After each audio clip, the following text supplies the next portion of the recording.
Assalamualaikum warahmatullahi wabarakatuh. Waalaikumsalam warahmatullahi wabarakatuh. Selamat pagi anak-anak. Pagi Ibu. Bagaimana kabarnya hari ini? Apakah semuanya baik? Baik Ibu. Selanjutnya Ibu minta kepada ketua kelas untuk memimpin doa kita pada pagi hari ini. Siap teman-teman, sebelum kita belajar, mari kita berdoa. Bagi non-muslim mohon disesuaikan. Berdoa mulai. Doa selesai. Oke, karena doa sudah selesai, selanjutnya Ibu mengambil absen dulu ya. Ina Hadir Ibu. Tami Hadir Ibu. Erci Hadir Ibu. Rati Hadir Ibu. Eti Hadir Ibu. Ani. Hadir Ibu. Oke, alhamdulillah semuanya hadir hari ini. Selanjutnya kita masuk kepada materi kita. Judul materi kita tentang pengertian dan ruang lingkup ilmu sejarah. Yang pertama, pengertian sejarah. Yang kedua, sejarah sebagai peristiwa, sejarah sebagai kisah, sejarah sebagai ilmu, dan sejarah sebagai seni. Yang ketiga, priorisasi dan kronologi. Yang keempat, kegunaan sejarah. Ya, kita lanjut pada yang pertama, yaitu pengertian sejarah. Ada yang tahu tentang pengertian sejarah? Tahu Ibu. Silakan Nina. Ya, pengertian sejarah adalah ilmu yang mempelajari tentang peristiwa yang telah terjadi di masa lalu. Betul sekali apa yang dikatakan Nina. Jadi pengertian sejarah adalah ilmu yang mempelajari tentang peristiwa yang terjadi di masa lalu. Namun apa sih pengertian dari sejarah itu sendiri? Pengertian sejarah berasal dari bahasa Arab, yaitu sejarah itu yang berarti pohon.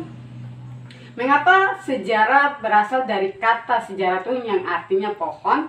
Karena pohon itu berkembang mulai dari biji, akar, hingga tumbuh besar seperti sejarah. Sedangkan dalam bahasa Yunani yaitu historia yang berarti ilmu atau orang pandai. Kemudian dalam bahasa Inggris yaitu history yang berarti masa lalu manusia. Selanjutnya ada beberapa pendapat para ahli tentang pengertian sejarah. Yang pertama, Muhammad Yamin menyatakan bahwa sejarah adalah ilmu pengetahuan yang tersusun atas hasil penyelidikan beberapa peristiwa yang dapat dibuktikan dengan kenyataan. Kedua, Muhammad Ali menyatakan bahwa sejarah merupakan kejadian dan peristiwa yang berhubungan dengan manusia yang menyangkut perubahan di dalam kehidupan manusia. Mungkin itu penyampaian dari Ibu tentang pengertian sejarah. Apakah anak-anak sudah mengerti? Apakah belum? Sudah mengerti Ibu.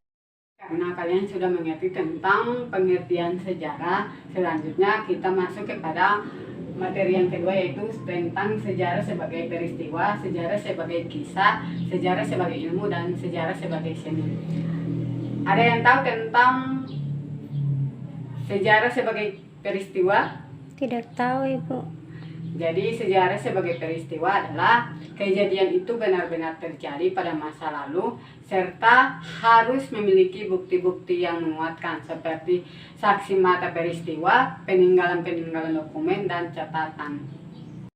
Berikutnya, sejarah sebagai kisah adalah dapat berbentuk lisan atau tulisan. Jadi dapat berbentuk lisan itu seperti diceritakan, sedangkan dapat berbentuk tulisan itu seperti dituliskan dalam buku. Berikutnya, sejarah sebagai ilmu merupakan pengetahuan terkait masa lalu yang disusun secara sistematis sesuai kajian metode ilmiah. Berikutnya, sejarah sebagai seni adalah kemampuan untuk menulis yang baik dan juga menarik mengenai suatu kisah atau peristiwa yang terjadi pada masa lalu. Selanjutnya, periodisasi dan kronologi. Periodisasi adalah pengelompokan peristiwa sejarah dalam suatu babak, masa, zaman, atau periode tertentu berdasarkan ciri-ciri yang sama. Kemudian, kronologi merupakan urutan waktu terjadinya peristiwa dari yang paling awal hingga paling akhir. Selanjutnya, kita masuk kepada materi yang terakhir, yaitu kegunaan sejarah. Jadi, Kegunaan sejarah adalah untuk mempelajari masa lalu serta berfungsi sebagai sumber pengetahuan dan dijadikan media untuk menelusuri fakta peristiwa yang terjadi pada masa lalu. Berikutnya ada juga beberapa kegunaan sejarah. Yang pertama itu kegunaan edukatif. Jadi kegunaan edukatif itu yaitu sejarah digunakan sebagai edukasi atau pelajaran. Sedangkan kedua yaitu kegunaan inspiratif. Sejarah dapat digunakan sebagai sumber inspirasi seseorang. Ketiga yaitu kegunaan rekreatif. Jadi sejarah juga bisa digunakan sebagai sarana rekreatif atau hiburan bagi pembaca. Berikutnya kegunaan instruktif. Sejarah digunakan untuk menyampaikan pengetahuan serta keterampilan. Mungkin itu materi kita pada hari ini. Ibu mempersilakan satu orang untuk membuat kesimpulan tentang materi kita. Saya Ibu. Silakan Ani.